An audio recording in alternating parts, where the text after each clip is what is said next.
आज का पहला प्रश्न है कि तट और उनकी अवस्थिति को सही मिलान करना है, जिसमें ओखा, कन्नूर, बकहाली और कारवार है।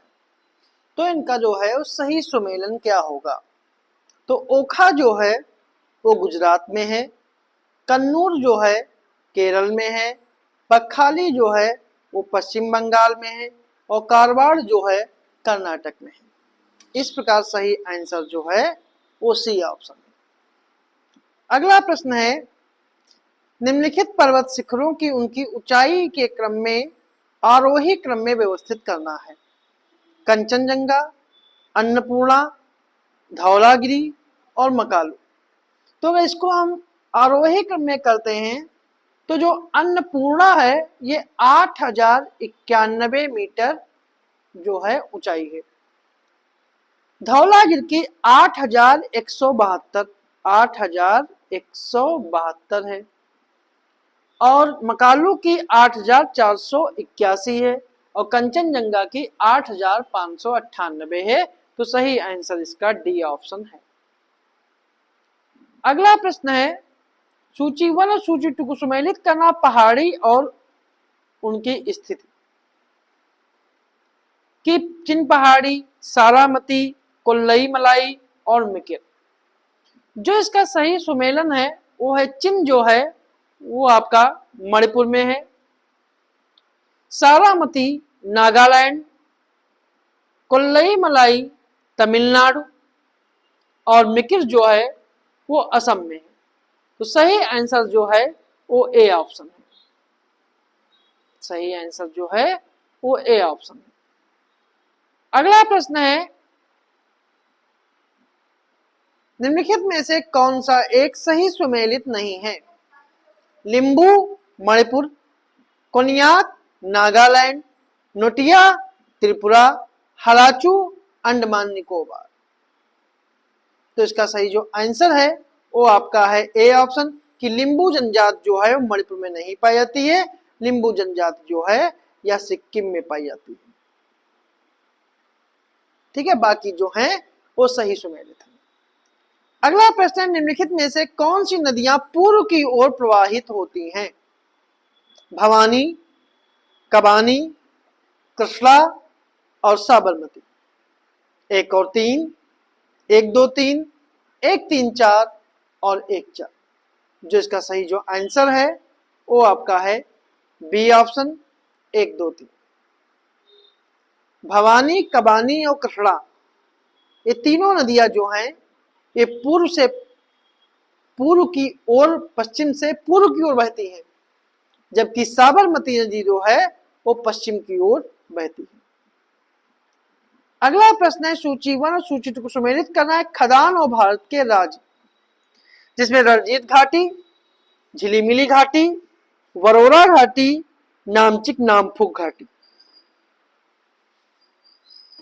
तो इसका सही जो आंसर है कि रणजीत घाटी जो है वो सिक्किम में है,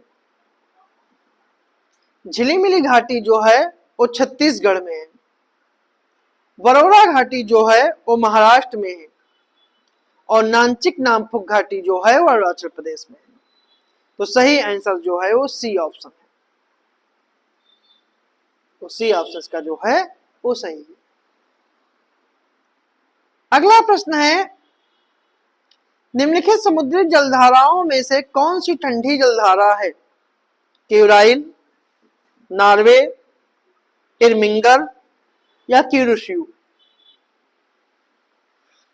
कूट के आधार पर चयनित करना है 1 और 2, 2 और 3, 2 और 4 और 1 और 3। जो इसका सही जो आंसर है वो आपका है डी ऑप्शन 1 और 3। क्यूराइल और इरमिंगर जो है ये ठंडी जलधाराएं हैं, जबकि क्यूरोशियो और नॉर्वे ये दोनों गर्म जलधाराएं हैं। अगला प्रश्न है कि निम्नलिखित कथनों पर विचार कीजिए कि मिसौरी नदी दक्षिण इराकी पर्वत से निकलकर मिसिसिपी नदी में मिलती है और मिसौरी और मिसिसिपी के संगम पर कंसास शहर बसा है। तो कौन सा कथन जो है वो सही है? केवल 1, केवल 2, दोनों या फिर दोनों नहीं। जो इसका सही जो आंसर है वो आपका है ए ऑप्शन, केवल एक। क्योंकि दूसरा कथन जो है इसलिए गलत है कि मिसिसिपी और मिसौरी के संगम पर कंसास शहर नहीं है, सेंट लुई शहर जो है वो बसा हुआ है। अगला प्रश्न है, पेरेकॉप जलसंधि के संदर्भ में कथनों पर विचार करें कि यह क्रीमिया और यूक्रेन के मध्य स्थित है और यह काले सागर को सीवास नामक समुद्र से अलग करता है। तो कौन सा कथन जो है वो सही है? केवल एक, केवल दो, दोनों या फिर दोनों नहीं। जो इसका सही जो आंसर है वो आपका है सी ऑप्शन, इसके दोनों कथन जो हैं वो सही है। अगला प्रश्न है,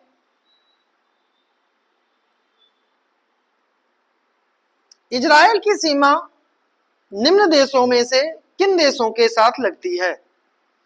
मिस्र, सीरिया, जॉर्डन और लेबनान।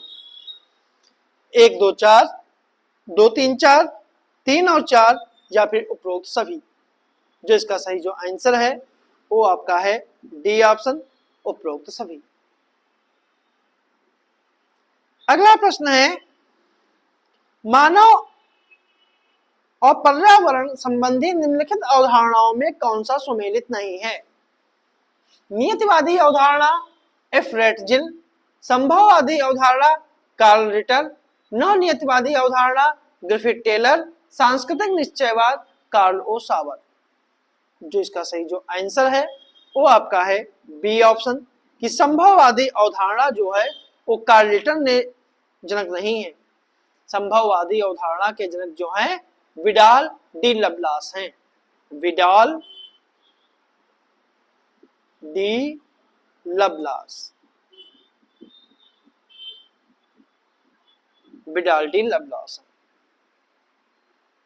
ठीक है। अगला प्रश्न है, निम्नलिखित में से कौन सा भारतीय जैवमंडल आरक्षित क्षेत्र यूनेस्को के वैश्विक नेटवर्क में शामिल नहीं है? मानस, डिब्रूसाइखोवा, नोकरेक या अचान कमार। कौन सा सही है? 1 और 2, केवल 2, 1 और 3 या फिर 1 2 3। जो इसका सही जो आंसर है वो आपका है ए ऑप्शन, 1 और 2, मतलब पहला और दूसरा। मानस और डिब्रूसाइखोवा जो है वो जैवमंडल क्षेत्र हैं जिसमें नोकरेक और अचान कमार नहीं है। अगला प्रश्न है, हाल ही में चर्चा में रही कांवर झील या काबरताल झील के संदर्भ में सही कथन चयन कीजिए। क्या यह एशिया की सबसे बड़ी मीठे जल की गोखुर झील है और बिहार के बेगूसराय में स्थित यह झील गंगा की सहायक गंडक नदी के विसर्ग के कारण बनी है?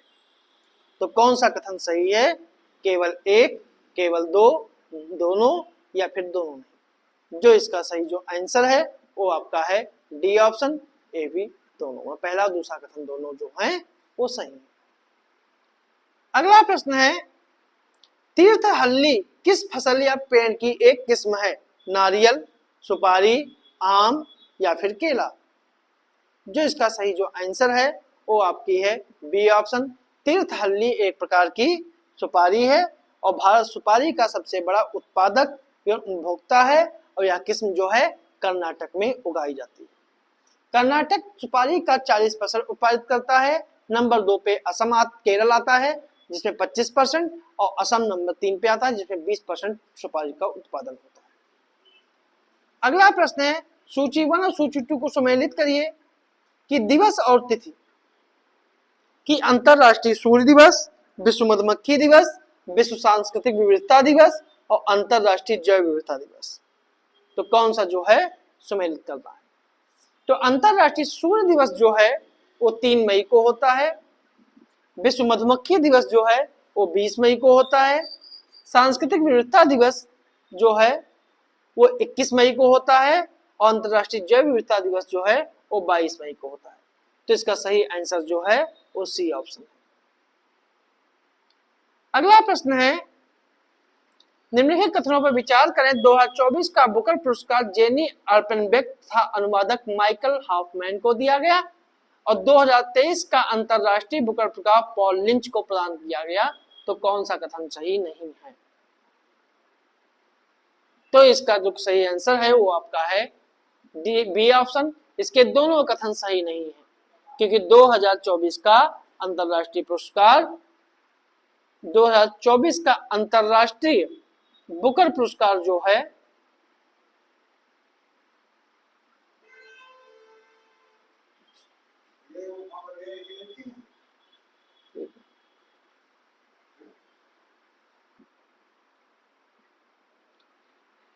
इसका सही जो आंसर है वो है 2024 का अंतरराष्ट्रीय बुकर पुरस्कार। 2024 का अंतरराष्ट्रीय बुकर पुरस्कार जो है वो जेनी एल्पेनबेक और अनुवादक माइकल हॉफमैन को कैरोस नामक पुस्तक के लिए दिया गया है, इसलिए पहला कथन गलत है। दूसरा कथन है 2023 का बुकर पुरस्कार जो है वो पॉल लिंच को दिया गया था, ना कि अंतरराष्ट्रीय बुकर पुरस्कार दिया गया, इसलिए इसका बी ऑप्शन जो है सही। अगला प्रश्न है निम्नलिखित कथनों का परीक्षण करके उसमें सत्य कथन की पहचान करें कि सेला सुरंग भारत की सर्वाधिक ऊंचाई पर स्थित सुरंग है, जिसे हाल ही में इंटरनेशनल बुक ऑफ ऑनर ने मान्यता प्रदान की। सेला सुरंग सिक्किम में अवस्थित है। सेला सुरंग का उद्घाटन मार्च 2024 में प्रधानमंत्री नरेंद्र मोदी ने किया। तो कौन सा कथन जो सही है? केवल 1 3 1 2 3 2 और 3 या फिर 1 और 2, जिसका सही जो आंसर है वो आपका है ए ऑप्शन 1 और 3। दूसरा कथन इसका जो गलत है, क्योंकि सेला सुरंग जो है वो सिक्किम में स्थित नहीं है, यह अरुणाचल प्रदेश में स्थित है। अगला प्रश्न है सूचीबद्ध सूची को सुमेलित करना है कि साड़ी का प्रकार और उनसे संबंधित राज्य। ठीक है, कि पोचमपल्ली इकत, कुंभी साड़ी, मेखला साड़ी और मंगलगिरी साड़ी। तो इसका सही जो सुमेलन है कि पोचमपल्ली इकत जो है साड़ी ये तेलंगाना की है, कुंभी साड़ी गोवा की है, मेखला साड़ी असम की है और मंगलगिरी की साड़ी जो है आंध्र प्रदेश की है। तो सही आंसर जो है वो ए ऑप्शन का जो है वो सही है। अगला प्रश्न है निम्नलिखित में से उन नवीन प्रौद्योगिकी का चयन करें जिसके माध्यम से हम खाद्य पदार्थ में कार्बन पदचिह्न को कम कर सकते हैं। ऑप्शन है वर्टिकल फार्मिंग, नोटिल फार्मिंग, परिशुद्धता किण्वन और आहार की आदतों में बदलाव। तो जो इसका सही जो आंसर है वो आपका है डी ऑप्शन, उपरोक्त सभी। मतलब इनके द्वारा हम खाद्य पदार्थों में कार्बन की पदचिह्न को हम कम कर सकते हैं। मतलब डी ऑप्शन का जो है वो सही है। अगला प्रश्न है हाल ही में चर्चा में रही लाइम बीमारी का प्रथम मामला भारत में किस राज्य में आया? मतलब कि हाल ही में चर्चा में रही लाइम बीमारी का पहला मामला भारत के किस राज्य में आया? ऑप्शन है केरल, आंध्र प्रदेश, महाराष्ट्र और दिल्ली।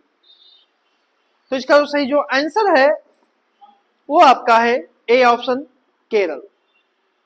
ठीक है, केरल के एर्नाकुलम से लाइम बीमारी का पहला मामला है, या बोरेलिया बर्गडोरफेरी जीवाणु के कारण होता है। इसके कारण इरिथेमा, माइग्रेन, सिरदर्द, मांसपेशियों में दर्द होता है। यह बीमारी बहुसंख्यक के रूप में अमेरिका और यूरोप में आम है। अगला प्रश्न है कि निम्नलिखित कथनों पर विचार कीजिए कि प्रसिद्ध जीव वैज्ञानिक डॉक्टर पूर्णिमा देवी बर्मन को व्हिटली गोल्ड अवार्ड से सम्मानित किया गया और उन्हें सम्मान बंगाल में फ्लोरिकन के संरक्षण की दिशा में काम करने के प्रयासों में दिया गया।